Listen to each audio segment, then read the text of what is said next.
नमस्कार, मैं हूं सुरक्षा और आप देख रहे हैं मॉर्निंग न्यूज इंडिया। आज बात टोंक विधानसभा सीट की। ये सीट राजनीतिक दलों और दिग्गजों की कैसे बनेगी नाक का सवाल और क्यों बनती जा रही है ये हॉट विधानसभा सीट, चर्चा करेंगे।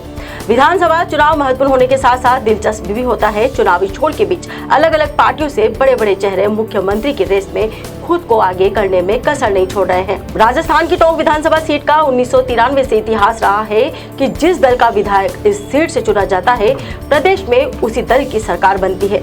शायद यही वजह है कि इस बार कांग्रेस और बीजेपी के अलावा AIMIM की निगाह भी टोंक पर जा टिकी है।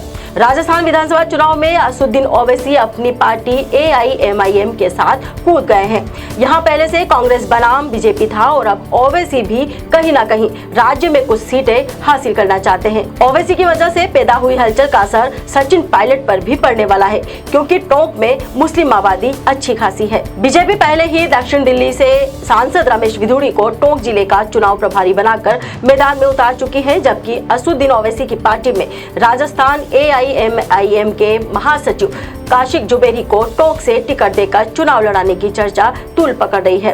टोंक विधानसभा एक बार फिर चर्चा का विषय बन गई है। अगर कांग्रेस सचिन पायलट को दोबारा टोंक से चुनाव लड़ाती है तो वह एक मजबूत प्रत्याशी तो है, लेकिन वर्तमान जातिगत समीकरण को देखकर उनकी राह अब 2018 की तरह आसान नहीं होगी। बीजेपी ने बेहद सोची समझी रणनीति के तहत विधुड़ी को राजस्थान भेजा है।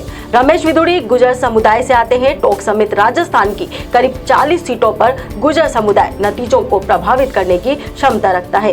दोनों ही पार्टियों ने बेहद सोची समझी रणनीति के तहत एक तीर से दो शिकार करने के लिए इन नेताओं को ये जिम्मेदारी सौंपी है, क्योंकि 2,45,000 मतदाताओं वाली टोंक विधानसभा में सबसे ज्यादा गुर्जर और मुस्लिम वोटर्स हैं। एक तरफ विपक्षी दल गुर्जर मुस्लिम वोटरों को सियासी संदेश देना चाह रहे हैं, तो वहीं दूसरी तरफ सचिन पायलट के किले में सेंध लगाने की तैयारी कर रहे हैं। कांग्रेस भले ही अभी तक टोंक में विधुड़ी की चुनौती को नकार रही हो, लेकिन पायलट के लिए इस बार मुश्किलें कम नहीं होने वाली है। कुछ दिन पहले टोंक में जनता के बीच पायलट ने संकेत देते हुए कहा भी था कि इस बार सबकी नजर टोंक पर है।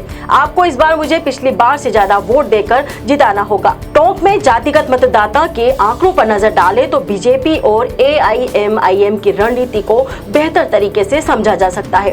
टोंक में सबसे ज्यादा 61 से 63,000 मुस्लिम मतदाता हैं। इसके बाद अनुसूचित जाति के मतदाताओं की संख्या सबसे ज्यादा है, जो 45 से 46,000 के बीच है। इसके बाद गुर्जर मतदाता आते हैं, जिनकी संख्या लगभग 34 से 36,000 के बीच है। फिर माली मतदाता आते हैं, जिनकी संख्या लगभग 16 से 18,000 के बीच है।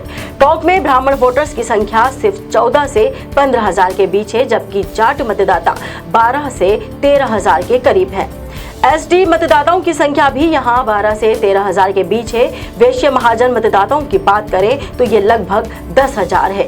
वहीं राजपूत मतदाता सिर्फ 5,000 है। अन्य जातियों के लगभग 30,000 वोटर भी हैं। इस बार यहाँ से प्रमुख चुनावी मुद्दा नगर परिषद और पंचायत समिति का भ्रष्टाचार है। वहीं अवैध बजरी खनन और लीज धारक का माफिया राज भी एक मुद्दा हो सकता है। इन सब के अलावा बिजली, पानी, सड़क जैसे मुद्दे तो है ही। आजादी के बाद से अब तक रेल का नहीं आना भी बड़ा मुद्दा है। खुद सचिन पायलट अपने 2018 के चुनाव में इन मुद्दों पर वोट हासिल कर 54,000 वोट की ऐतिहासिक जीत से विधायक बने थे। पर आज हालात बदले हैं और अगर कांग्रेस उन्हें टोंक से चुनाव लड़ाती है तो वह एक मजबूत प्रत्याशी तो है, लेकिन वर्तमान जातिगत समीकरण को देखकर उनकी राह अब टोंक सीट पर 2018 की तरह आसान नहीं लगती, क्योंकि अब न तो वह मुख्यमंत्री का चेहरा है और न ही प्रदेश अध्यक्ष। ऊपर से कांग्रेस की गुटबाजी और अब भाजपा का गुजर काट। यही नहीं, अब पायलट को न सिर्फ मुस्लिमों का बल्कि उन्हें ग्रामीण क्षेत्रों में भी विरोध का सामना करना पड़ सकता है। तो जुड़े रहिए मॉर्निंग न्यूज इंडिया के साथ। राजनीति की पल पल की खबर आपको देता रहेगा और हमारे चैनल को लाइक करें, सब्सक्राइब करें। जय हिंद।